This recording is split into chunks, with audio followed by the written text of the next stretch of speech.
Hello everyone, ನಾವಿವತ್ತು tense ಬಗ್ಗೆ quiz question ಇದೆ, ಅದನ್ನು ನಾವಿವಾಗ ಸಾಲ್ವ್ ಮಾಡೋಣ. ಅದಕ್ಕೂ ಮುಂಚೆ ನಮ್ಮ ಚಾನಲ್ನ ಸಬ್ಸ್ಕ್ರೈಬ್ ಮಾಡಿಲ್ಲ ಅಂದರೆ ಪ್ಲೀಸ್ ಸಬ್ಸ್ಕ್ರೈಬ್ ಮಾಡ್ಕೊಳ್ಳಿ, because it is my new channel and please support me. Hope you support me. And first question is, which tense is used in the sentence I am studying for my exam right now? ಇದಕ್ಕೆ answer ಏನು ಬರುತ್ತೆ ಅಂದರೆ present continuous ಬರುತ್ತೆ. Present continuous ಬರುತ್ತೆ, ಯಾಕಂದರೆ the sentence describes an action that is happening at the moment of speaking. I am studying for my exam right now ಅನ್ನೋದು ಏನನ್ನು ತೋರಿಸುತ್ತೆ ಅಂದರೆ ಪ್ರೆಸೆಂಟಲ್ಲಿ ಏನಾಗ್ತಿದೆ ಅನ್ನೋದನ್ನು ತೋರಿಸುತ್ತೆ. ಹಾಗಾಗಿ ನಮಗೆ ಇದು ಪ್ರೆಸೆಂಟ್ ಕಂಟಿನ್ಯೂಸ್ ಆಗಿ ಆನ್ಸರ್ ಆಗುತ್ತೆ. And next question is, which tense is used in the sentence by the time I arrived they had already left? ಇದಕ್ಕೆ ಆನ್ಸರ್ ಏನಾಗುತ್ತೆ ಅಂದರೆ ಪಾಸ್ಟ್ ಪರ್ಫೆಕ್ಟ್ ಆಗುತ್ತೆ, ಯಾಕಂದರೆ the sentence describes an action that was completed before another action in the past. By the time I arrived they had already left. ನಾನು ಅಲ್ಲಿ ಹೋಗೋದಕ್ಕಿಂತ ಮುಂಚೆ ಅವ್ರು ಹೋಗಿಬಿಟ್ಟಿದ್ರು, ಕೆಲಸ ಆಗೋಗಿದೆ. That's why we use past perfect. And the next question is, which tense is used in the sentence I will have finished my project by next week? And the answer is future perfect. ಯಾಕಂದರೆ I will have finished my project by next week. ನಾನು ನನ್ನ ಪ್ರಾಜೆಕ್ಟ್ನ next week complete ಮಾಡಬಹುದು. Future perfect ನಮಗೆ ಫ್ಯೂಚರಲ್ಲಿ ಇದು ಹೇಳ್ತಾ ಇದೆ. And the sentence describes an action that will be completed before a specific time in the future. Okay. And the next question is, which tense is used in the sentence they were watching TV when I called them? ಇದಕ್ಕೆ answer ಏನಾಗುತ್ತೆ ಅಂದರೆ past continuous ಆಗುತ್ತೆ. ಈ question ಏನು ಹೇಳುತ್ತೆ ಅಂದರೆ, they were watching a T V when I called them. ಅವರು T V ನೋಡ್ತಾ ಇದ್ದರು, ನಾನು ಅವ್ರನ್ನ ಕರೆದಾಗ ಅವರು ಟಿ ವಿನ ನೋಡ್ತಾ ಇದ್ರು. ಮೊದಲಿಂದ ಅಂದರೆ ಪಾಸ್ಟೇ ಕೂಡ ಆ್ಯಕ್ಷನ್ ನಡೀತಾ ಇದೆ. That's why we use past continuous.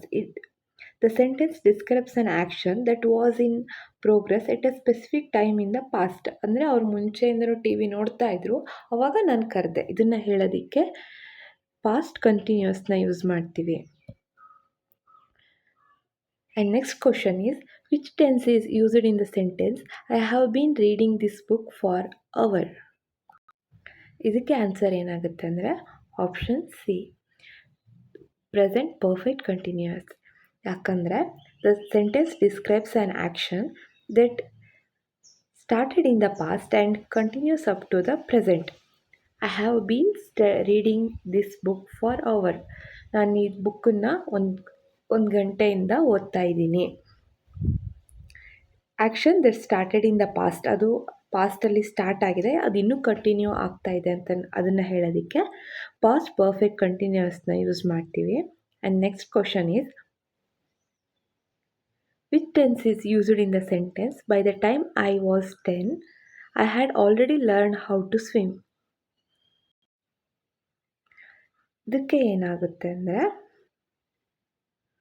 Past perfect, option D past perfect answer ಆಗುತ್ತೆ. ಯಾಕೆ ಅಂದರೆ the sentence describes an action that was completed before a specific time in the past.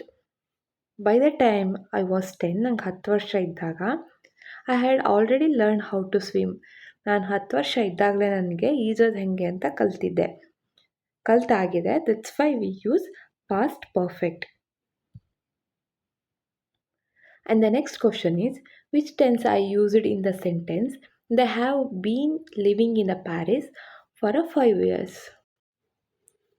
ಇದಕ್ಕೆ ಆನ್ಸರ್ ಏನಾಗುತ್ತೆ ಅಂದರೆ option C, present perfect continuous.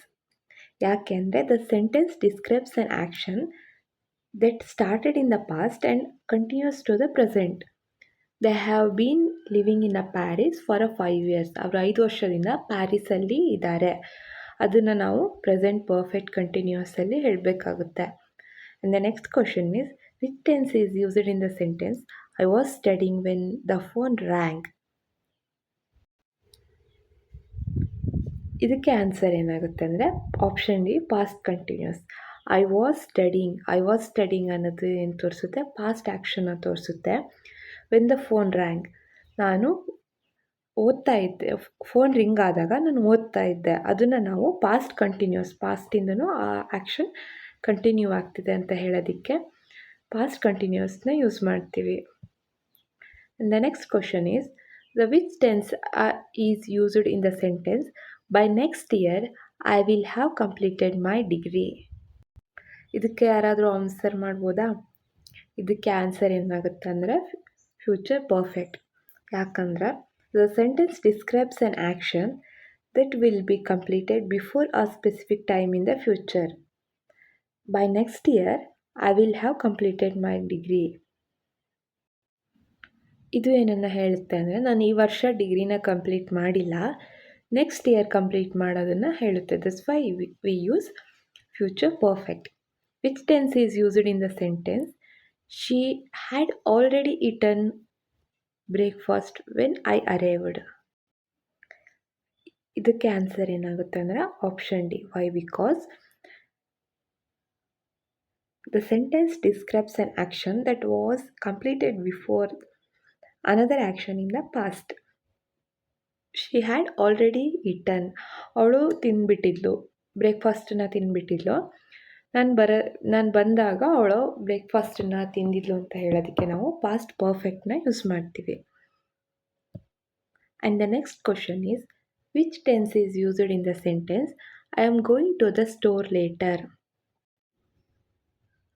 ಇದಕ್ಕೆ present continuous ಕೂಡ answer ಆಗ್ಬೋದು and future simple ಕೂಡ ಆನ್ಸರ್ ಆಗ್ಬೋದು. ಯಾಕಂದರೆ ಗೋಯಿಂಗ್ ಟು ದ ಇದೆ, ಲೇಟರ್ ಅಂತ ಇದೆ, ಇದು ಫ್ಯೂಚರ್ನ ತೋರಿಸುತ್ತೆ. ಯಾಕೆ ಅಂತ ಎಕ್ಸ್ಪ್ಲೈನ್ ಮಾಡ್ತೀನಿ. The sentence describes a planned action in the future using the present continuous tense with a future meaning.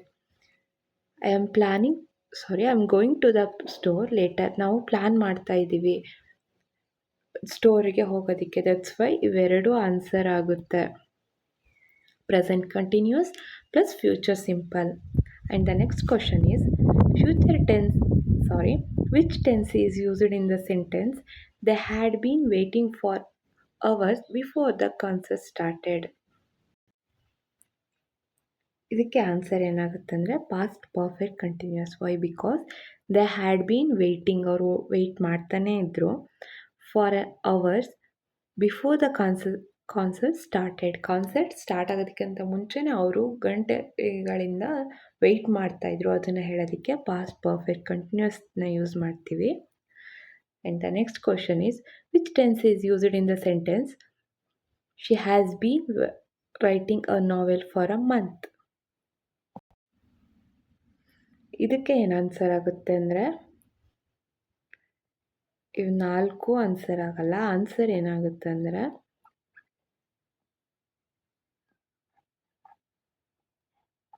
Present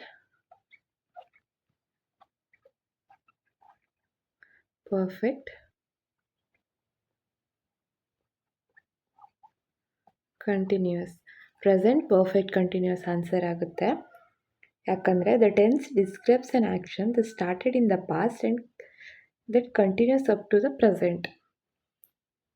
ಅವಳು ನಾವೆಲ್ನ ತಿಂಗಳುಗಳಿಂದ ಬರಿತಾ ಇದ್ದಾಳೆ. ರೈಟಿಂಗ್ ಏನನ್ನ ತೋರಿಸುತ್ತೆ ಅಂದರೆ ಆ ಆ್ಯಕ್ಷನ್ ನಡೀತಾ ಇದೆ, ಪ್ರೆಸೆಂಟಲ್ಲಿ ಕೂಡ ನಡೀತಾ ಇದೆ ಅನ್ನೋದನ್ನು ಹೇಳೋದಕ್ಕೆ ಪ್ರೆಸೆಂಟ್ ಪರ್ಫೆಕ್ಟ್ ಕಂಟಿನ್ಯೂಸ್ನ ಯೂಸ್ ಮಾಡ್ತೀವಿ. Which tense is used in the sentence, by the time finished the college I will have studied for 4 years?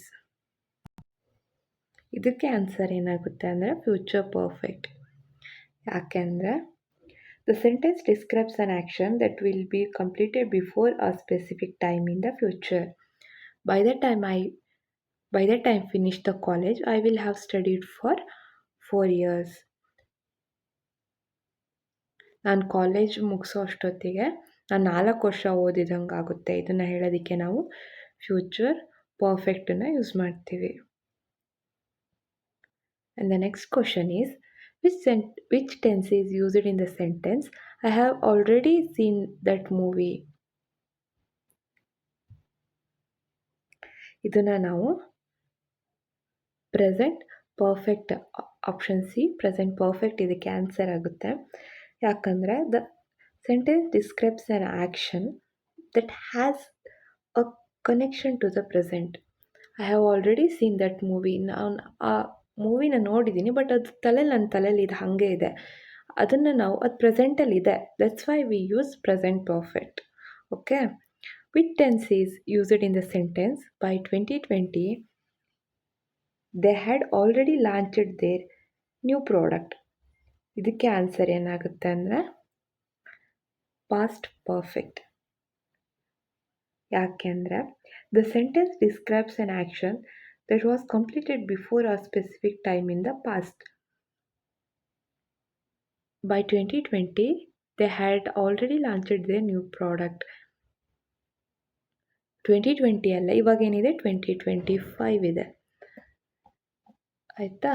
They had already launched their new product.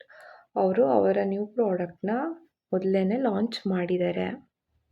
Okay. And the last 2 questions is, which tense is used in the sentence?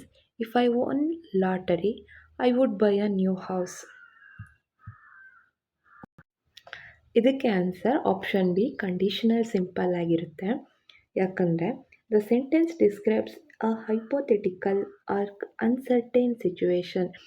If I won a lottery, I would buy a house. ನಾನು lottery win ಆದರೆ ನಾನು ಮನೆ ತಗೊತೀನಿ. ಇದು conditional simple ಆಗುತ್ತೆ. And the last question is, which tense is used in the sentence?